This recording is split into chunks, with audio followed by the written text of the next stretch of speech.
Hello, IB Environmental students. Today we're going to be making sure we understand the 2017 and onward curriculum requirements for the IB Environmental exam. Ooh, we can do this. So here's going to be the format and many of my tips. Let's jump in. So when we talk about the IB Environmental exam and its grade, it's going to be broken down in a couple different parts. So over the course of the year, we worked really hard on our IA. That's 25% of the score when you are looking at, did I get a 5 out of 7 on the IB exam, a 6 out of 7 on the IB exam, maybe I didn't pass and I got a 3 out of 7. So 25% of the weight of that score out of 7 is the IA. Now, then there's two other papers that are going to be on 2 different days in May, and those are paper 1 and paper 2. Notice that paper 2 is worth twice as much, and it is twice as long. It is 2 hours long. So we're going to talk about what is in each of those, and of course we're going to practice these in class as well. Let's keep going. So paper 1 is our case study resource booklet exam. So this is the one where you will learn all about a particular place, for instance, all about Madagascar or all about a wetland, and you will have a ton of different sorts of data like maps, graphs, photos, little comic strips, short readings, diagrams, all sorts of different things that could be considered data all about one particular location. So you will learn it in and out. This can be kind of overwhelming, and it can be kind of time intensive to go through all of that data in a very strategic manner. So here are my tips that I hope that you will use in a way that works for you, but that will make you time effective over that 1 hour slot. So between looking at the questions in the answer booklet and also digging into that data, here's what I think you should do. So I think you should start by reading over the answer booklet with the questions before you actually jump into the actual data in the case study resource. And that way in each of the questions you can look for key terms such as, are they talking about logging? Are they talking about some sort of law that was passed? And I would go through and circle all those things that would be key terms that then you could look for as you skim the case study the first time around. And that way you can underline and comment and write all over that resource case study book, such as all about Madagascar. And if you find any connections between things that were key terms in the answer question booklet and things that you see in the resource guide, then you can make those connections. And then as you try to make connections, maybe write the number down, and that way you can be able to tackle it.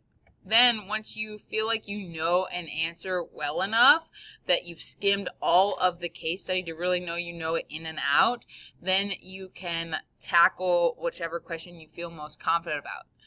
Don't get stuck trying to go in chronological order just because. I wouldn't necessarily do that. Pick ones that you feel good about, and that way you keep your confidence. But don't forget, you want to outline what you're going to do. You want to look carefully at how many points a question is and exactly what command term. Is it saying just list, or is it saying you need to explain? Remember, those are very different.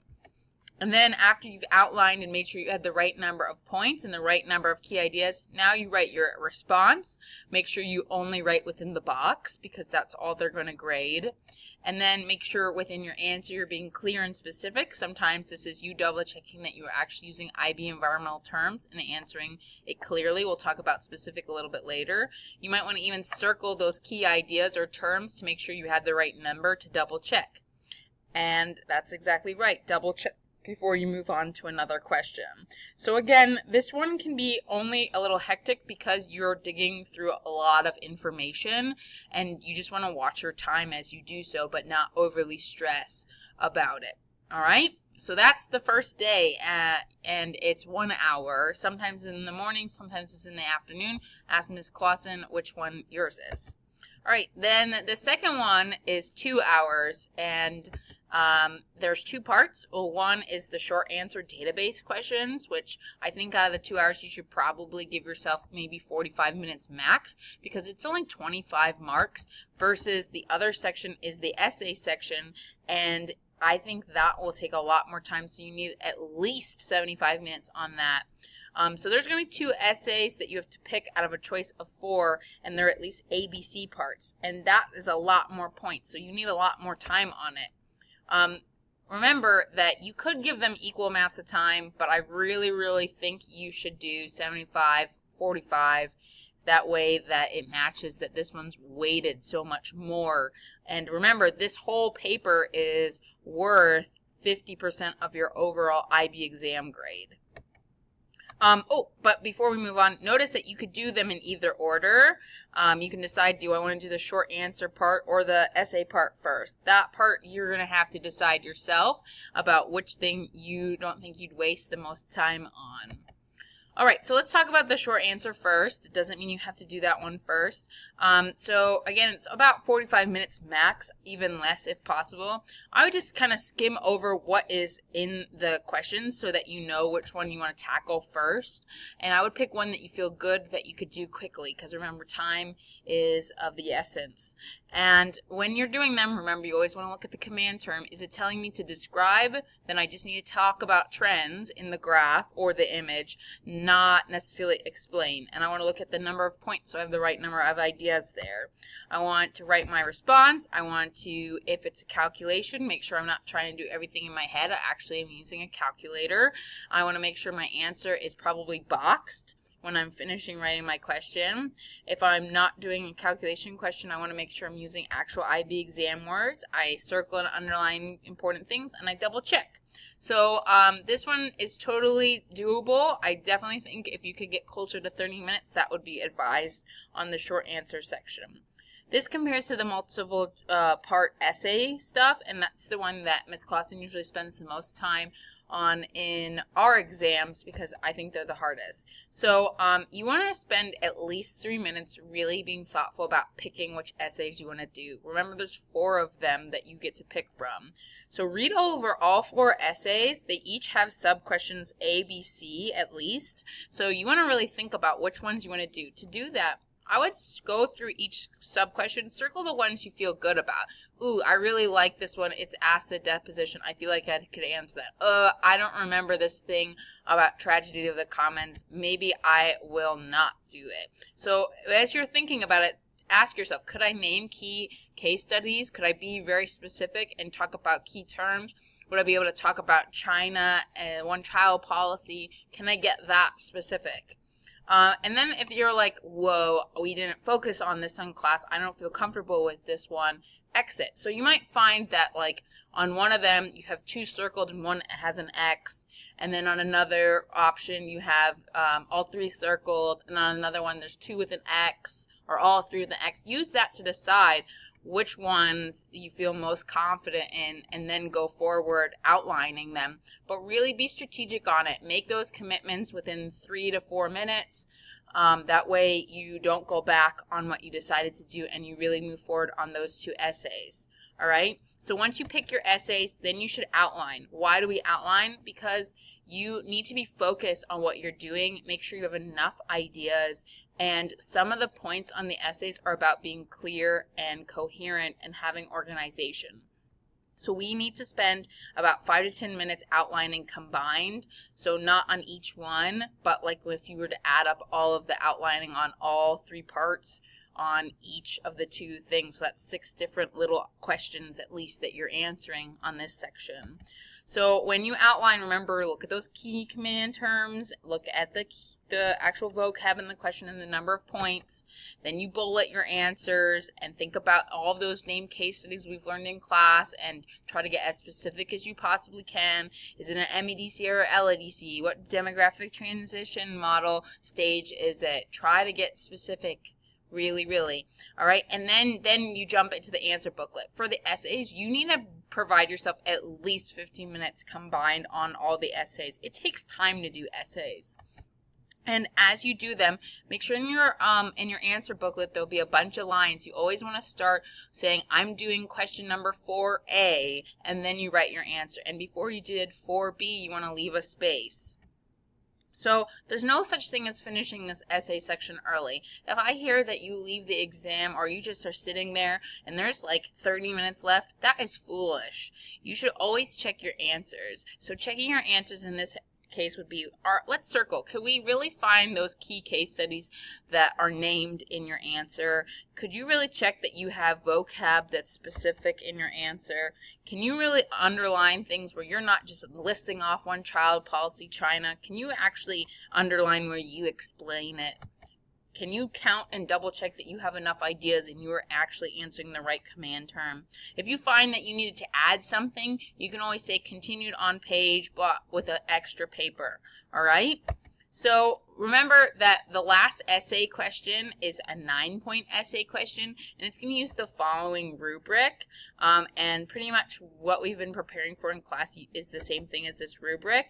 And I think you guys can be super strong on this. So that 9-point rubric, you must have the following: substantial evidence and sound knowledge and understanding of IB environmental concepts. That's just use those vocab and make sure you explain. So my thing in red is always going to be the key things here. So you don't need to write all the stuff in black.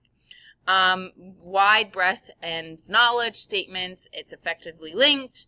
All right, that means, remember, we have to be clear, we have to organize, we need to outline. Ms. Clausen's not always crazy, she's only a little crazy. Be consistent with your actual terms, all right, and use them correctly. So you can't just say pollutants, we have to be specific, and we'll talk about that in a minute. Effective use of examples, so that means, again, I can't just talk about populations. I need to say China's old one-child policy, and then I need to explain it. Well-balanced and thorough analysis. That means don't just say one side. Try to, especially in evaluate questions, to limit the limitations and the advantages of something.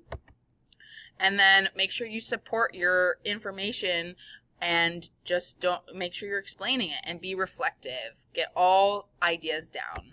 So again, a lot of that was about being specific. So there's a couple things you can't say on the exam, and I've been telling you all year you shouldn't say that. It's too vague. It's too general. So we don't say the words. We need to do the steps. We need to take action. Well, what action?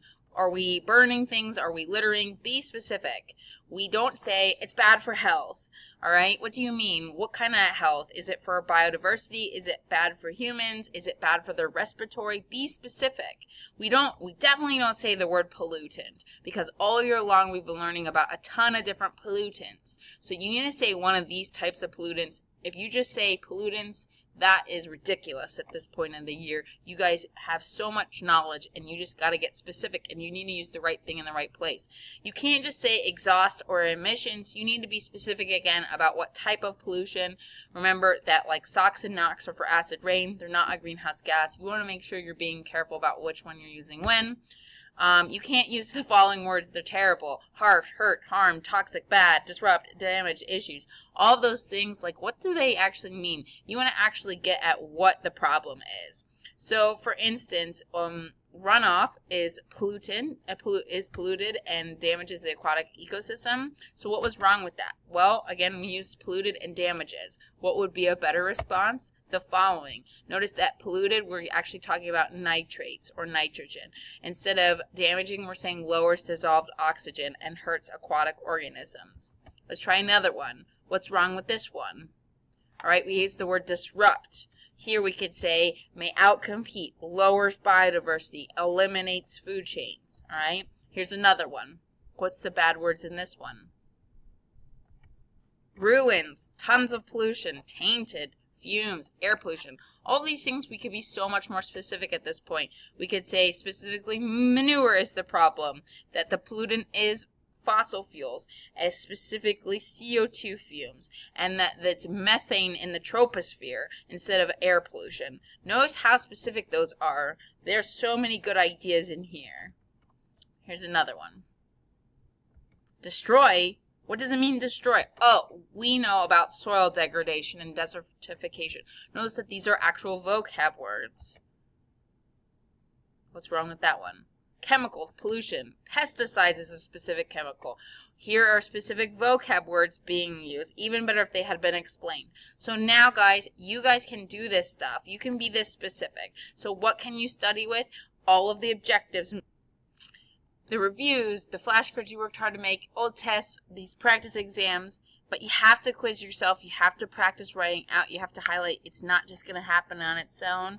And I would definitely not rewatch podcasts unless you find that you don't know something. Don't forget to get a good night's sleep the night before, at least 8 hours. Don't get distracted by your phones, and eat a good breakfast. You guys got this. I believe in you.